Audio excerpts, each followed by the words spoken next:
Satyabama Institute of Science and Technology, Chennai and Sri Perumbudur.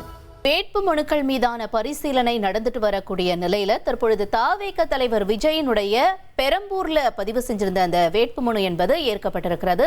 முக்கிய செய்தியா பார்த்துட்டு இருக்கோம். விவரங்களோட செய்தியாளர் மணிகண்டனும் இணைஞ்சிருக்காரு. மணிகண்டன் வணக்கம். பிரமாண பத்திரம்லாம் மீண்டும் ஒரு முறை தாக்கல் செய்யப்பட்டிருந்தது. இது ஏற்கமா, இந்த வேட்புமனு ஏத்துப்பாங்களா அப்படிங்கிற பல்வேறு கேள்விகள் எல்லாமே இருந்துச்சு இல்லையா? இப்ப வேட்புமனு ஏற்கப்பட்டிருக்கு. என்ன நிலவரம், விவரங்களை பதிவு செய்யலாம்.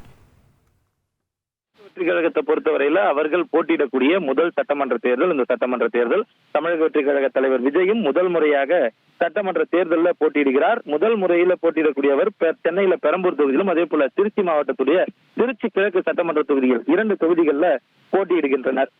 இந்த அடிப்படையில இன்று அனைத்து வேட்புமனு தாக்கல் செய்யப்பட்ட வேட்புமனுக்களுடைய பரிசீலனை அந்தந்த தேர்தல் நடத்தும் அதிகாரிகள் தலைமையில அந்தந்த தேர்தல் நடத்தும் அதிகாரி அலுவலகங்கள்ல நடைபெற்று வருகிறது. பெரம்பூர் அரசு கலை அறிவியல் கல்லூரியில நடைபெற்று வரக்கூடிய இந்த வேட்புமனு பரிசீலனை ஸ்க்ரூட்டினி ப்ராசஸ்ல பெரம்பூர் தொகுதியுடைய 6வது மனுவாக தமிழக வெற்றி கழக தலைவர் விஜயுடைய வேட்புமனு ஸ்க்ரூட்டினிக்கு எடுத்துக்கொள்ளப்பட்டு அபிடவிட்டுடைய விவரங்கள் வாசிக்கப்பட்டு தேர்தல் நடத்தும் அதிகாரி தமிழக வெற்றி கழக தலைவர் விஜயுடைய வேட்புமனு ஏற்கப்பட்டதாக அறிவித்தார். இந்த அறிவித்த மறுகணமே பாட்டாளி மக்கள் கட்சியுடைய வேட்பாளர் திலகபாமா உள்ளிட்ட சுயேட்சை வேட்பாளர்கள் அபிடவிட்ல இருக்கக்கூடிய சொத்து விவரங்கள்ல பல்வேறு விஷயங்கள் மாறி கொடுக்கப்பட்டிருக்கிறது என்று பல்வேறு புகார்களை முன்வைத்திருந்தனர். கடுமையான விவாதம் அந்த அரங்குக்குள்ளாயே நடைபெற்றது. ஏனென்றால் பெரம்பூர் தொகுதியை பொறுத்தவரையில கடந்த 30ஆம் தேதி வேட்புமனு தாக்கல் செய்துவிட்டு அவர் பரப்புரையை தொடங்கியிருந்தார்.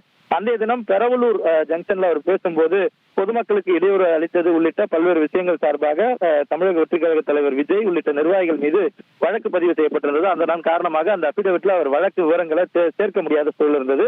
அதிலிருந்து 2 நாட்கள் கழித்து அவர் போட்டியிட மற்றொரு தொகுதியான திருச்சி கிழக்கு தொகுதியில அபிடவிட்டை தாக்கல் செய்திருந்தார்.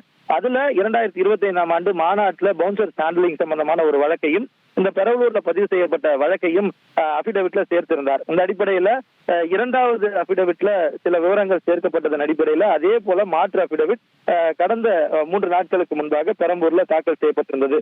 அது மட்டுமல்லாமல் நேற்று முழுமையாக மாற்றி அமைக்கப்பட்ட, அதாவது அவருடைய கேரவனுடைய சொத்து மதிப்பு, அதாவது கேரவன் அவரது பெயர்லேயே வாங்கப்பட்டிருக்கிறது. பிரச்சார வாகன மக்கள் சந்திப்பு சுற்றுப்பயணங்கள்ல மேடைகளுக்கு பதிலாக அவர் வாகனத்தின் மேல் நின்றே பேசியதை பார்த்திருக்க முடியும். அந்த வாகனம் அவர் பெயர்லேயே வாங்கப்பட்டிருக்கிறது. அது ஒரு 6 கோடி ரூபாய் மதிப்பிலான வாகனம் என்பது சொத்து மதிப்புல சேர்க்கப்பட்டிருந்தது. இந்த நிலையில இதையெல்லாம் காரணம் காட்டி அவரது வேட்புமனுவை நிராகரிக்க வேண்டும் என சில கட்சிகளுடைய வேட்பாளர் தரப்பிலும் அதே போல சுயேட்சைகளுடைய வேட்பாளர்கள் தரப்பிலும் தெரிவிக்கப்பட்டிருந்தது. அதன் தொடர்ச்சியாக பல்வேறு விஷயங்கள் விவாதத்துக்குள்ளான நிலையில தற்போது தமிழக வெற்றி கழக தலைவர் விஜயுடைய வேட்புமனு ஏற்கப்பட்டிருக்கிறது. பெரம்பூர் தொகுதியில அவர் தற்போது அதிகாரப்பூர்வமாக வேட்பாளராக ஏற்றுக்கொள்ளப்பட்டிருக்கிறார். இதைத் தொடர்ந்து தமிழ்நாடு முழுவதும் பல்வேறு இடங்களில் வேட்புமனு ஸ்க்ரூட்டினி என்பது நடைபெற்று வருகிறது. தமிழக வெற்றி கழகத்தின் தலைவர் விஜயுடைய பெரம்பூர் தொகுதியில போட்டியிடுவதற்கான வேட்புமனு ஏற்கப்பட்டுள்ளது.